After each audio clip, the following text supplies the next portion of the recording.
আমি চট্টগ্রাম উপজেলা ছাত্রদল থেকে স্পষ্ট ভাষা বলে দিতে চাই, আজকের পর থেকে জিয়া পরিবারকে নিয়ে, তারেক রহমানকে নিয়ে, ধানের শীষকে নিয়ে, কামরুল হুদাকে নিয়ে যিনি ষড়যন্ত্র করবে, সেই ষড়যন্ত্রকে আমরা চট্টগ্রামের মাটিতে উঠে ফেলবো ইনশাআল্লাহ। প্রত্যেকটি ইউনিট আজকে ঐক্যবদ্ধ, আমরা সকলে ঐক্যবদ্ধভাবে আগামী দিনে যে নির্বাচন হবে সেই নির্বাচনে প্রমাণ করব এই চট্টগ্রামের মাটি জনাব কামরুল হুদার ঘাঁটি, এই চট্টগ্রামের মাটি তারেক রহমানের ঘাঁটি, এই চট্টগ্রামের মাটি ধানের শীষের ঘাঁটি। বাংলাদেশ জাতীয়তাবাদী ছাত্রদল চট্টগ্রাম উপজেলা ও পৌরসভা শাখার কমিটি দেওয়া হয়েছে। এই কমিটির জন্য আমার নেতা কুমিল্লা দক্ষিণ জেলা বিএনপি যুগ্ম আহ্বায়ক ও চট্টগ্রাম উপজেলা বিএনপি সভাপতি দীর্ঘদিন ধরে অনেক পরিশ্রম করে গিয়েছেন। আজকে উনি সফল হয়েছেন, উনি আমাদেরকে কমিটি এনে দিয়েছেন।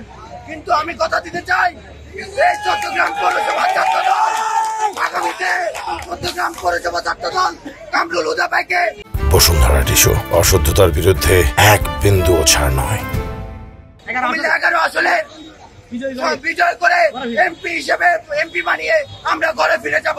আমরা জানি বিগত অনেক বছর ধরে কামরুল ভাই এই কমিটির জন্য বারবার যখন এটিকে পূর্ণাঙ্গভাবে ঘোষণা করার জন্য নিয়ে আসে, কিছু ষড়যন্ত্রকারীর কারণে এটা আটকে যায়, কিন্তু কামরুল ভাই হাল ছাড়ে নাই।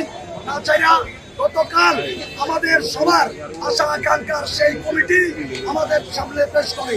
এতে শুধু ছাত্রদল নয়, আমার বিশ্বাস বিএনপি চট্টগ্রামে বিএনপির সকল অঙ্গ সংগঠন কালকে আল্লাহর দরবারে শুকরিয়া জানিয়েছে।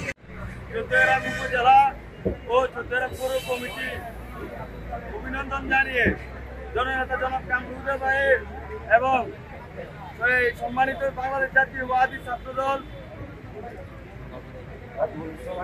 রাকিবুল ইসলাম রাকিব ও নাসির ভাই আমাদের পৌর কমিটি এবং উপজেলা কমিটি ঘোষণা দিয়েছে। তাই সবাইকে আগামী দিনে ছাত্রদল পুনর্গঠিত করার জন্য সবাইকে আগামী শুভেচ্ছা ও সংগ্রামী জানাই।